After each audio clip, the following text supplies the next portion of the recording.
Welcome to genius coaching centre. आज के lecture में हम पढ़ने वाले हैं differences between Rutherford and Niels Bohr atomic model.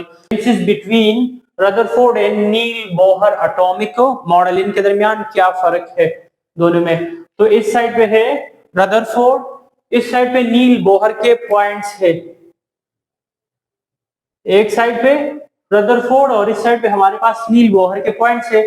सबसे पहला, based on the base of Rutherford atomic model is classical physics. मैंने बिल्कुल शॉर्ट शॉर्ट करके लिखा है, आप लोग सेंटेंस को थोड़ा लेंथी भी कर सकते हैं। इसी तरह बेस्ड ऑन तो रदरफोर्ड ने क्लासिकल फिजिक्स पे अपना मॉडल बेस किया है। इसी तरह नील बोहर, तो नील बोहर ने अपने मॉडल को क्या किया है, बेस्ड ऑन क्वांटम थ्योरी या क्वांटम मैकेनिक्स। और Rutherford based his Niels Bohr based his atomic model on quantum theory या क्वांटम फिजिक्स पे उसने बेस किया है, या quantum physics is base for Niels Bohr atomic model and classical physics is base for Rutherford atomic model. तो पहला difference. दूसरा, energy level या शेल्स या ऑर्बिट्स। तो no concept of energy level. Rutherford ने एनर्जी लेवल के बारे में कुछ भी नहीं बताया, उसने जस्ट बता दिया कि इलेक्ट्रॉन न्यूक्लियस के इर्द गिर्द घूमते हैं, बाकी उसने कोई कॉन्सेप्ट एनर्जी लेवल का उसने कुछ आइडिया नहीं दिया। जबकि नील बोहर ने बता दिया कि एनर्जी लेवल आर प्रेजेंट, और नील बोहर ने बताया था कि न्यूक्लियस के इर्द गिर्द फिक्स सर्कुलर पाथ पाए जाते हैं जिसमें इलेक्ट्रॉन रिवॉल्व करते हैं। पॉइंट नंबर 1 और 2 जाके देख ले, पिछले लेक्चर्स में हम पढ़ चुके हैं। तो उसने बताया था कि एनर्जी लेवल जो है वो मौजूद है, या ऑर्बिट न्यूक्लियस के इर्द गिर्द पाए जाते हैं। उन ऑर्बिट के नेम क्या है, K L M N O P. इसी तरह किसने बताया था, नील बोहर ने। रदरफोर्ड ने ऑर्बिट या एनर्जी लेवल के बारे में कुछ भी नहीं बताया। या Rutherford atomic model is silent about energy level, कोई जिक्र नहीं है एनर्जी लेवल्स का। इसी के अलावा पॉइंट नंबर 3, एनर्जी लॉस।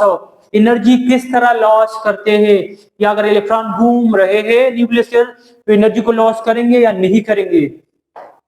तो electron loss energy continuously.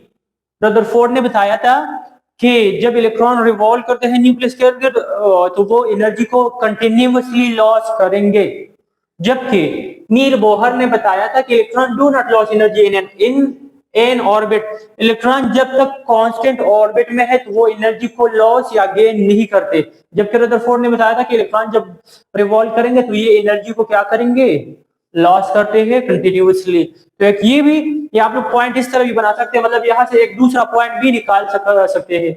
Rutherford ने बताया था कि जब इलेक्ट्रॉन जो है वो नीचे या ऊपर जाते हैं तो इमिशन इज कंटिन्यूअस या absorption of energy is continuous.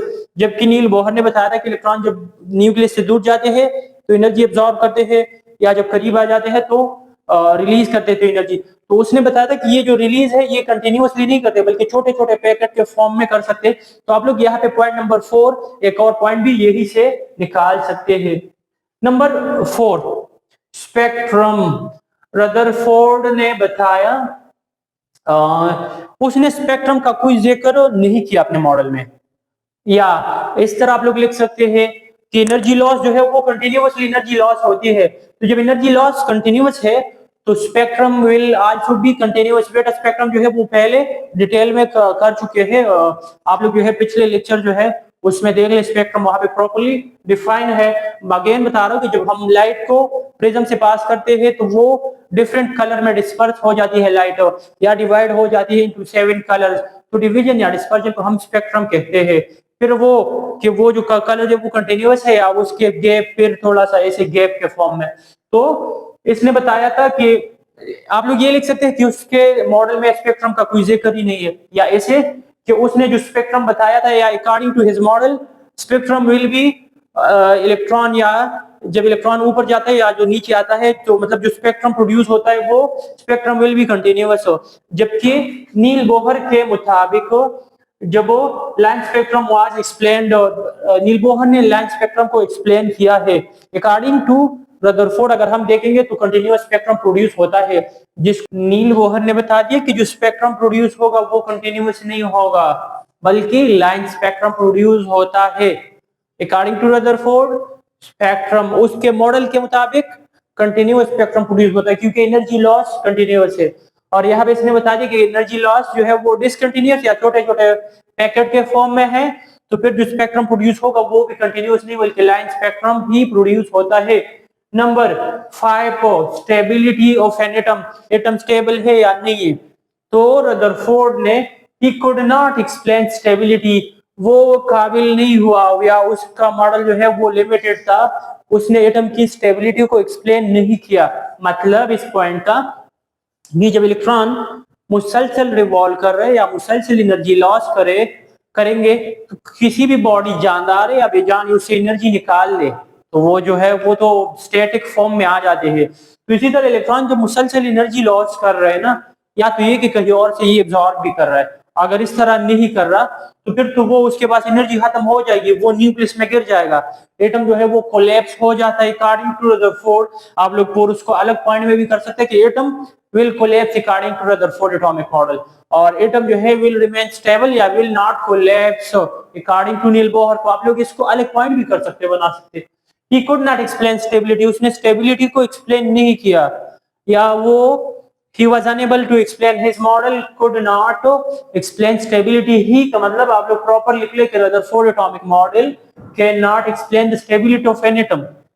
इसी तरह stability of an atom was explained, Niels Bohr atomic model explain the stability of an atom. Bohr ने बताया इलेक्ट्रॉन अगर 10 सालों तक भी एक ही मदार एक ही ऑर्बिट में रिवॉल्व करता है तो एनर्जी को गेन या लॉस नहीं करते। उसने बताया कि तब गेन करेंगे जब वो लो से हाई में जाना चाहते तो गेन करेंगे, और अगर इलेक्ट्रॉन चाहता है कि मैं हाई से लो में आ जाऊं तो ये पहले एनर्जी को लॉस करेंगे तो तब ये यहाँ पे रह पाएंगे। तो नील बोहर ने बताया था कि एनर्जी अगर नॉर्मल शेल एक ही शेल में है तो वो लॉस या गेन को नहीं करते, जब नहीं करते तो एटम तो स्टेबल हो गया। इसी तरह number 6 point, energy is quantized, energy of an electron is not quantized, मतलब उसने एनर्जी के क्वांटाइजेशन या उसने बताया था कि एनर्जी जो है वो हम इस तरह हासिल करते हैं ना कि एनर्जी जो रिलीज होती है या जो एब्जॉर्ब होती है, और रदरफोर्ड ने बताया था कि इस तरह एक कंटिन्यूअस फॉर्म में रिलीज होती है एनर्जी, जबकि इसने बता दिया कि एनर्जी जो है ये कंटिन्यूअस फॉर्म में नहीं आती, ये जो है छोटे छोटे पैकेट के फॉर्म में हम ऑब्टेन करते हैं एनर्जी को, जिसको हम फोटोन कहते हैं या क्वांटा कहते हैं। सो नील बोहर ने बता दी कि एनर्जी क्वांटाइज है, ये packet fix amount of energy जो है इलेक्ट्रॉन एब्जॉर्ब करते हैं या रिलीज करते हैं, जबकि यहाँ पे इसने कोई जिक्र नहीं किया इसका। इसके अलावा एप्लीकेबल कहां तक एप्लीकेबल है उसका मॉडल, तो रदरफोर्ड का एटॉमिक मॉडल न्यूक्लियर स्ट्रक्चर तक एप्लीकेबल है, ज्यादा एप्लीकेबल नहीं है, जबकि नील बोहर का जो एटॉमिक मॉडल है applicable to hydrogen like atom.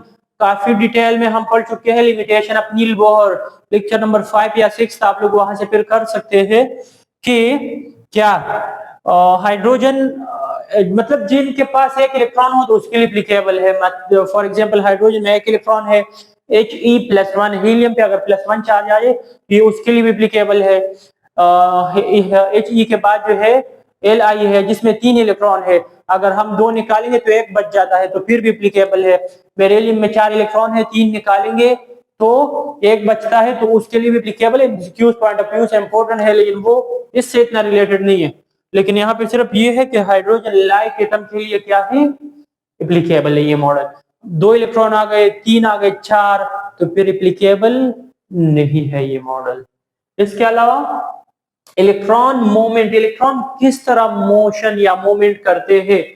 Electron move freely around the nucleus. इसने बताया है कि जिस तरह सन के इर्द गिर्द प्लैनेट्स रिवॉल्व करते हैं, क्या करते हैं रिवॉल्व करते हैं, इसी तरह इलेक्ट्रॉन वो न्यूक्लियस के इर्द गिर्द रिवॉल्व करते हैं। कोई फिक्स हो उसके लिए क्या है फिक्स ऑर्बिट या फिक्स रास्ता नहीं है, बल्कि रैंडम स्पेरियड मोशन करते हैं। और इलेक्ट्रॉन अंडरगोज रिस्ट्रिक्टेड मोशन। इसने बताया है नील बोहर ने कि फिक्स पाथ मौजूद है न्यूक्लियस के इर्द गिर्द के, दूसरे पाथ का नाम है एल, तीसरे पाथ का नाम है एम, इसी तरह NOP।